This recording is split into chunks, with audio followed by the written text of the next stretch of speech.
ay rated SPG. Striktong patnubay at gabay ng magulang ang kailangan. Maaaring may masiselang tema, lengguwahe, karahasan, sexual, horror o droga na hindi angkop sa mga bata.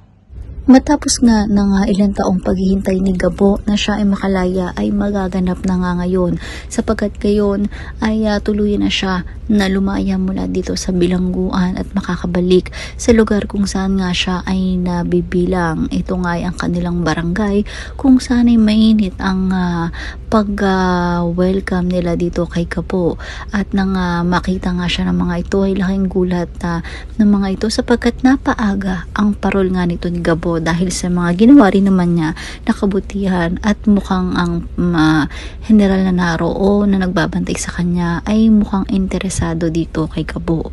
Samantala, nagulat nga itong kanyang kababata na si Tekla nang makita nga niya itong si Gabo kung kaya't agad nga siya na tumakbo papunta dito at kumarga at niyakap at hinalikan itong si Gabo. Samantala, ipinangako nga nito ni Gabo sa kanyang ama na siya ay magbabagong buhay na at hindi na siya gagawa pa ng gulo. Subalit hindi pa nga natapos ang isang araw ay hinamon na nga ito ni Django kung saan ay hindi naman ito uurungan ni Gabo at kahit pa nangako siya dito sa kanyang ama na hindi na siya gagawa ng gulo ay agad-agad nga nalalabas itong si Gabo, dala-dala ang kanyang mga espada kung saan ay gagamitin niya upang makapaghiganti sa ginawang pagtraidor sa kanya nito ni Django.